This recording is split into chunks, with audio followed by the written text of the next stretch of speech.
Hello friends, मेरे digital classes में आप लोग का बहुत बहुत फिर से नए सेशन में स्वागत करता हूं। तो हम डेली बेस पे करंट अफेयर्स पढ़ते हैं। तो आज है 9 जून। 9 जून से जितने भी जो है डेली बेस पे जो है करंट अफेयर्स के क्वेश्चन बनेंगे, यहाँ से हम कवर करेंगे। कोई भी एग्जाम का जैसे आप प्रिपरेशन कर रहे होंगे, एसएससी, रेलवे, यूपीएससी, बड़ी बड़ी यूपीएससी हो, छोटे छोटे जो प्यून तक के एग्जाम में यहाँ से क्वेश्चन आपसे पूछे जाते हैं। डेली बेस पे यहाँ से क्वेश्चन कवर कराया जाता है। ठीक है जी। इसका पीडीएफ आपको कहाँ मिलेगा? इसका पीडीएफ जो है टेलीग्राम में मिलेगा। डिस्क्रिप्शन में लिंक दे दूंगा, वहाँ से जो है डाउनलोड करके आपको रिवाइज करना है। ठीक है, चलिए स्टार्ट करते हैं सेशन को। पहला क्वेश्चन आज का देखते हैं कि हाल ही में विश्व खाद्य सुरक्षा, ठीक है, तो विश्व खाद्य सुरक्षा दिवस हाल ही में कब मनाया गया है?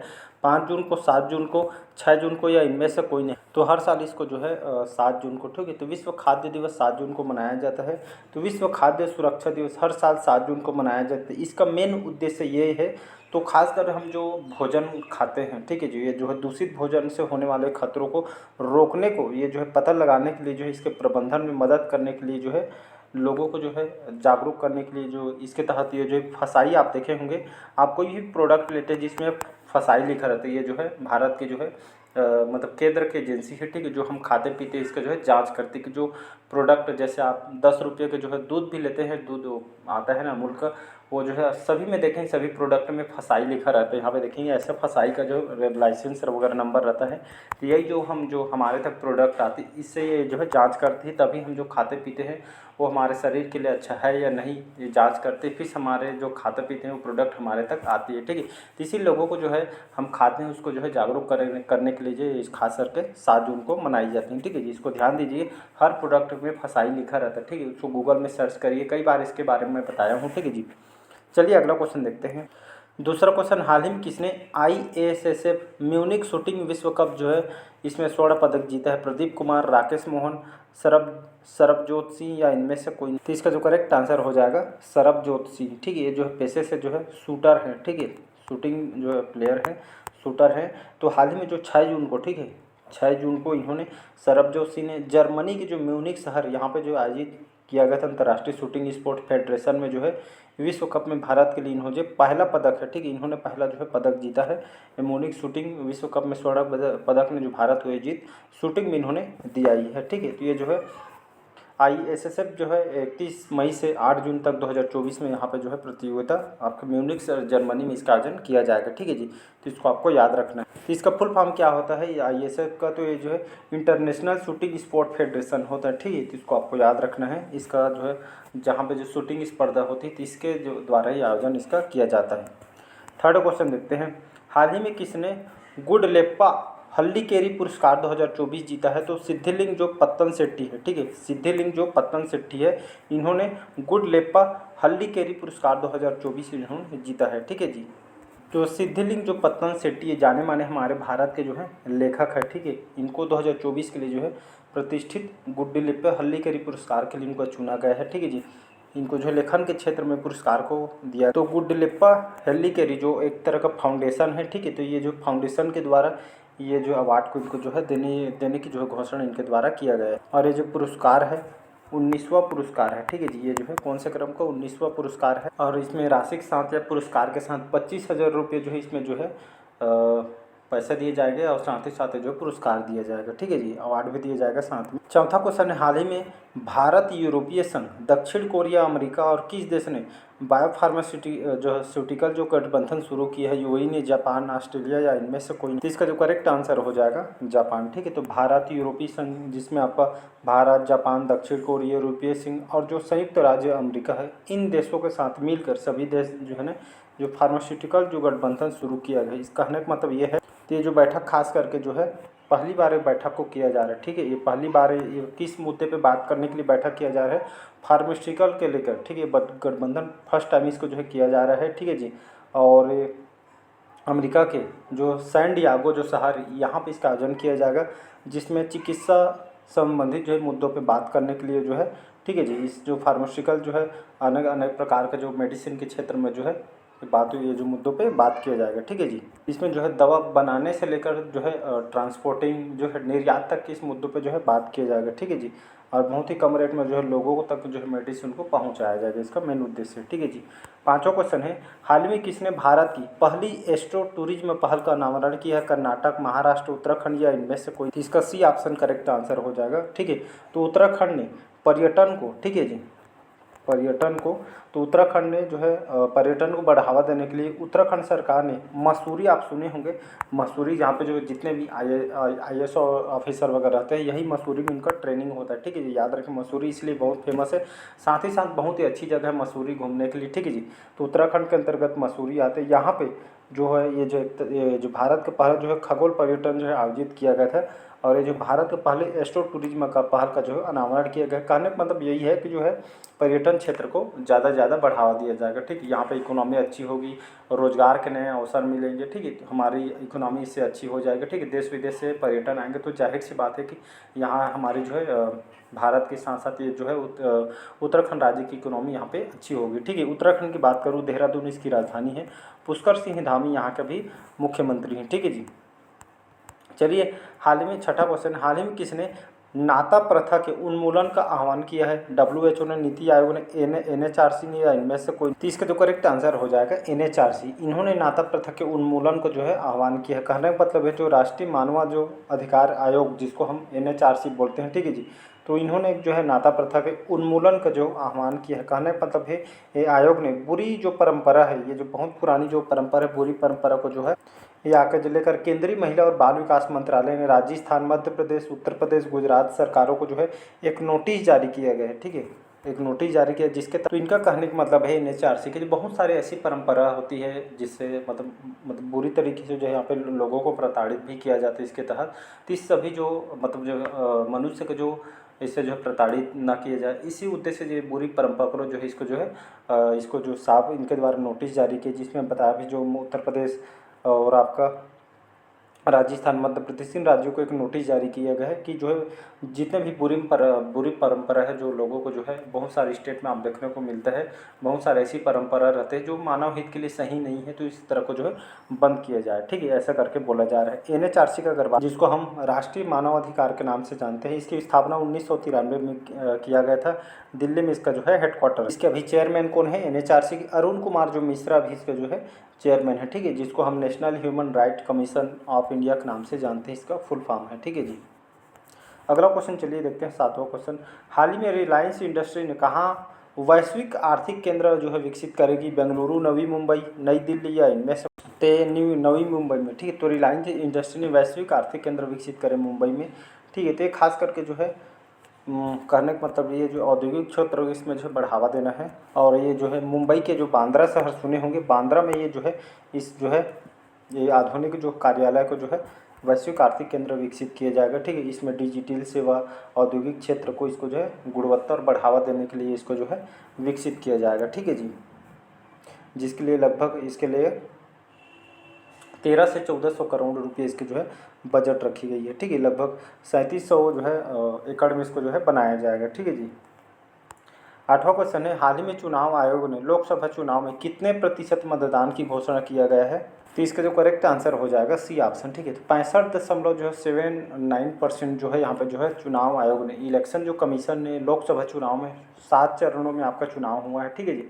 7 चरण में चुनाव हुआ है, लगभग जो है कितना प्रतिशत मतदान की घोषणा की है? तो 65.79% यहाँ पे जो है वोटिंग हुआ है, ठीक है। तो इसको आपको याद रखना है, इसका जो है करेक्ट आंसर हो जाएगा सी ऑप्शन करेक्ट आंसर। नौवां क्वेश्चन है, हाल ही में किस देश के जो प्रधानमंत्री ने अरुण 3 जल विद्युत परियोजना का उद्घाटन किया है? भूटान, नेपाल, श्रीलंका या इनमें से कोई नहीं? तो इसका जो करेक्ट आंसर हो जाएगा नेपाल, ठीक है। नेपाल के प्रधानमंत्री कौन है जी? तो नेपाल के जो प्रधानमंत्री अभी पुष्प कमल जो दहन जो प्रचंड, इन्होंने नेपाल के जो है अरुण 3 जल विद्युत परियोजना की इन्होंने उद्घाटन किया गया, लगभग 900 मेगावाट, ठीक है। 900 मेगावाट अरुण 3 जो जल विद्युत परियोजना, ठीक है, जिसमें आपका 11 से 12 किलोमीटर जो है लंबी है ड्रेस टनल के उत्खनन को पूरा करके जो उपलक्ष्य को जो है सुरंग बनाकर इसका जो है उद्घाटन इन्होंने किया गया है, ठीक है। इस जल विद्युत परियोजना का उद्घाटन नेपाल के जो है पुष्प कमल दहन जो प्रचंड इन्होंने किया गया है, ठीक है। तो इसको याद रखिएगा। इसमें हमारा जो भारत भी इसमें जो है मतलब ये जो भारत और नेपाल के जो है ये जो मिल के जो प्रोजेक्ट जो है पूरा किया गया है। ठीक है, इसको आपको याद है। सुरंग के माध्यम से जो है ये सफलता मिली है। भारत और नेपाल के बीच आप जानते हैं अच्छे संबंध है, तो दोनों देश मिल के जो है प्रोजेक्ट को कंप्लीट किया गया है। ठीक है, 900 मेगावाट जो है इससे बिजली जो है उत्पादन होगी। ठीक है जी। नेपाल की बात करूँ तो नेपाल की राजधानी है काठमांडू। बाकी यहाँ के प्रधानमंत्री तो बता ही चुका हूँ। अगला क्वेश्चन है, दुनिया का सबसे लंबा पैदल सस्पेंशन ब्रिज कहाँ खुला है? तो ये आपका हंगरी। ठीक है, दुनिया का सबसे लंबा पैदल सस्पेंशन जो ब्रिज है हाल ही में 6 जून को कहाँ खोला गया है? हंगरी में खोला गया है। ठीक है जी।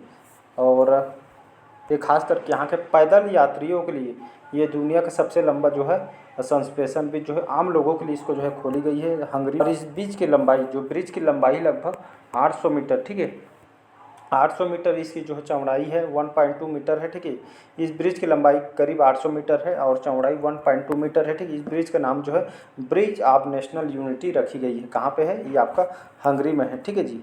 तो हंगरी की अगर बात करूँ तो ये आपके कंट्री यूरोप के अंतर्गत आती है और यहाँ के बुडापेस्ट। ठीक है, बुडापेस्ट यहाँ की राजधानी, यहाँ का सबसे बड़ा सिटी भी है। ठीक है, इसको आपको याद रखना है। यहाँ के अगर सरकार की मैं बात करूँ, अब यहाँ के सरकार कौन है, मतलब यहाँ के राष्ट्रपति कौन है? तो तमस जो सुलियोक है यहाँ का भी जो है राष्ट्रपति हैं। विक्टर ओरबान यहाँ का भी प्रधानमंत्री हैं। 11वां क्वेश्चन है, हाल ही में भारत और किस देश ने निवेश पर संयुक्त कार्यबल की पहली बैठक आयोजित की गई है? कतर के साथ। ठीक है, तो कतर और भारत के बीच, दोनों देश के बीच निवेश पे जो है संयुक्त जो है कार्यबल की पहली बैठक जो है आयोजित की गई है कतर और भारत के बीच। कतर और भारत के बीच, ठीक है, कहा गया है कि जो है दोनों देशों के बीच जो है आर्थिक संबंधों को जो है ये मजबूत किया जाएगा और आर्थिक स्थिति को जो है बढ़ावा दिया जाएगा, जो मजबूत किया जाएगा, इस मुद्दे पे जो है बात किया गया है। तो हाल ही में जो है अलग अलग निवेश के क्षेत्र में जो है बात किया जाएगा। ठीक है, ठीक है, और प्रौद्योगिकी, नवाचार, साइंस और टेक्नोलॉजी के क्षेत्र पे जो है बात किया जाएगा। ठीक है जी। चलिए कतर के बाद, अरब की राजधानी क्या है? अरब बोलता हूँ, कतर की राजधानी है दोहा। ठीक है, दोहा इसकी राजधानी है। यहाँ के सबसे ज़्यादा सिटी भी है दोहा, सबसे यहाँ की लार्जेस्ट भी सिटी है। ठीक है, और यहाँ के प्रधानमंत्री शेख खालिद बिन जो खलीफा बिन जो अब्दुल अजीज अल थानी जो यहाँ के अभी कौन है? प्रधानमंत्री। ठीक, नाम याद शायद होगा। ठीक है, तो इसको आपको याद रखना है। 12वां क्वेश्चन, हाल ही में NCLT ने एयर इंडिया और किसके साथ जो है विलय को मंजूरी दी है? तो विस्टारा के साथ। ठीक है जी, तो इसका बी ऑप्शन करेक्ट आंसर हो जाएगा। NCLT इसका मतलब नेशनल कंपनी लॉ ट्रिब्यूनल। ठीक है, तो एयर इंडिया जो विस्टारा के साथ जो है जो विलय को जो है मंजूरी दी गई है। आप सभी जानते हैं जो है विस्टारा को दुनिया के सबसे बड़े जो है एयरलाइन कंपनी है। ठीक है, तो ये आपका जो है एयर इंडिया और विस्टारा दोनों जो है बड़ी बड़ी जो है एयरलाइन कंपनी है, तो दोनों का जो है विलय हो चुका है। ठीक है जी, इसको आपको याद रखना है। दोनों जो है एयरलाइन के बीच जो है आपका जो है हिस्सेदारी लेकर और जो है दोनों एक हो चुके हैं। ठीक है, इसको आपको याद रख, जिसकी मंजूरी इन्होंने दी है NCLT ने। ठीक है, जिसको आपको याद रखना है। दोनों कंपनी एयर इंडिया और जो विस्टारा दोनों कंपनी अब एक हो चुकी हैं। ठीक है, मर्ज हो चुकी है, तो इसको याद रखिएगा। अगला क्वेश्चन है, हाल ही में वर्ल्ड गोल्ड काउंसिलिंग के अनुसार, ठीक है, वर्ल्ड गोल्ड काउंसिलिंग के अनुसार दुनिया का तीसरा सबसे बड़ा गोल्ड का खरीदार कौन बना है? चाइना, स्विट्जरलैंड, भारत या इनमें? इसका जो करेक्ट आंसर हो जाएगा भारत। ठीक है, तो वर्ल्ड गोल्ड काउंसिल अभी जो है इसमें जो है मई में इसका आयोजन किया गया था। जो काउंसिल के अनुसार दुनिया का तीसरा सबसे बड़ा गोल्ड खरीदार कौन सा बना है? तो जो है भारत बना है। ठीक, तो भारत मई में लगभग 722 करोड़ रुपये का सोना खरीदा है और पूरी दुनिया में तीसरा सबसे बड़ा खरीदार आपका जो है भारत है। पहला में आपका जो है स्विट्जरलैंड है। ठीक, इसमें टॉप पे है। तो हाल में जो है RBI ने जानकारी दी है कि जो भारतीय रिजर्व बैंक ने, तो ये जो है दुनिया का तीसरा सबसे बड़ा सोना खरीदार अब भारत बन गया है, तीसरी। ठीक है, इसको आपको याद रखिए। ये जो जानकारी को वर्ल्ड गोल्ड जो है काउंसिल के द्वारा बताई गई। इससे क्या होगा? तो जैसे भारत में जैसे सोना मतलब ज़्यादा रखने से इससे क्या होगा? आप सभी को पता है कि जो भारत की जो करेंसी है मतलब अन्य डॉलर के हिसाब से देखेंगे तो बहुत ही कम है। और इसीलिए जो जैसे हमारे जो है भारत में अगर सोना गोल्ड रखते हैं सबसे ज़्यादा, ठीक है, तो इससे क्या होगा? तो ये जो है अंतर्राष्ट्रीय स्तर पर जो है हमारा जो करेंसी यहाँ पे कमज़ोर है, समझ सकते हैं। और सोने का भंडार अगर रहता है, ठीक है, तो हमारी जो करेंसी का रेट यहाँ पे बढ़ जाएगा। इसीलिए जो हमारी सरकार है सोना का भंडारण कर रही, ताकि हमारे जो करेंसी है, ठीक है, ये जो है रेट बढ़ सके। ठीक है जी, इसलिए जो है मतलब इसके साथ दुनिया का तीसरा सबसे बड़ा गोल्ड खरीदार आपका जो है भारत बना। अभी हाल में 100 टन जो है यहाँ पर जो है सोना भी लाएगा, आप सभी को पता होगा। अगला क्वेश्चन है, हाल ही में किस राज्य में नागी और नकटी अभ्यारण्य अंतर्राष्ट्रीय आर्द्रभूमि बन गए हैं? हरियाणा, राजस्थान, बिहार या इनमें से कोई? बिहार का जो अभ्यारण्य है नागी और नकटी अभ्यारण्य, जो अंतर्राष्ट्रीय पे जो है लेवल पे जो है आर्द्रभूमि इसको बनाया गया है, कहाँ पे है? बिहार में, ठीक है। तो इसको याद रखिएगा। तो आर्द्रभूमि जिसमें आपका जो है मतलब जो है हमारी जो है इन्वायरमेंट के लिए, साथ ही साथ जो है हमारी जैव विविधता के लिए होना भी बहुत जरूरी। इसमें और सभी आपको जो है इन्वायरमेंट में देखने को मिले, झील वगैरह सभी जो है पशु पक्षी जो है ये जो है वन्य जीव का संरक्षण किया जाता है, ठीक है। इसीलिए जो है इस आर्द्रभूमि इसको जो है बनाया गया है। और आर्द्रभूमि में जो है बहुत सारे नियम भी मतलब जो है हर समय जो है पानी वगैरह भी होना जो है ज़रूरी है, ठीक है, स्थायी रूप से। तो इसीलिए जो है नकटी और जो और नागी जो अभ्यारण्य अंतर्राष्ट्रीय आर्द्रभूमि इसको जो है बनाया गया बिहार राज्य में, ठीक है। चलिए आज का लास्ट क्वेश्चन है, हाल ही में ग्रीस, पनामा, डेनमार्क, सोमालिया और किस देश को यूएनएससी का स्थायी सदस्य चुना गया है? पाकिस्तान को, ठीक है। तो पाकिस्तान को जो है, ठीक है, तो पाकिस्तान के साथ साथ पाकिस्तान, सोमालिया और डेनमार्क और यूनान और आपका जो है पनामा 2025 में, ठीक है, ये जो देश जो मिलकर यूएनएससी के, ठीक है, अस्थायी सदस्य इनको जो है चुना गया है, ठीक है। 2025 में जो है 2 साल के कार्य के लिए इनको जो है यूएनएससी जो है सुरक्षा परिषद ने अस्थायी जो है सदस्य उनको चुना गया है। चलिए यूएनएससी की बात, तो यूएनएससी जिसको हम इसको किस नाम से जानते हैं? तो संयुक्त राष्ट्र सुरक्षा परिषद के नाम से हम जानते हैं, ठीक है जी। ये खास के अंतर्राष्ट्रीय लेवल के जो है संगठन है, ठीक है, जिसमें शांति और सुरक्षा बनाए रखने के लिए जो गठन इसका जो है किया गया है, ठीक है। और इसका स्थापना 1945 में स्थापना किया गया था, ठीक है। ये इसमें जो है 15 स्टेट जो है इसके परमानेंट मेंबर हैं, ठीक है, इसको आपको याद रखना है। और इसमें जो है 5 देश जो है स्थायी हैं और 10 देश जो है अस्थायी जो है सदस्य हैं, इसको याद रखिएगा, ठीक है। इसको ये आपके एग्जाम में क्वेश्चन पूछ सकता है। हमारा जो भारत देश है इसमें जो है इंक्लूड नहीं, इसका मेंबर नहीं है यूएनएससी की, ठीक है, इसको आपको याद रखना है। तो इसका जो है पाकिस्तान को जो है अस्थायी और जो देश बताए हैं उसको जो है अस्थायी सदस्य जो है चुना गया है। तो चलिए आज का सेशन आप लोग को कैसा लगा कमेंट करके ज़रूर बताइएगा। पहले बार आए हैं तो चैनल को सब्सक्राइब करके रख लीजिएगा ताकि नोटिफिकेशन जो है मिल पाए, ठीक है जी। Thank you.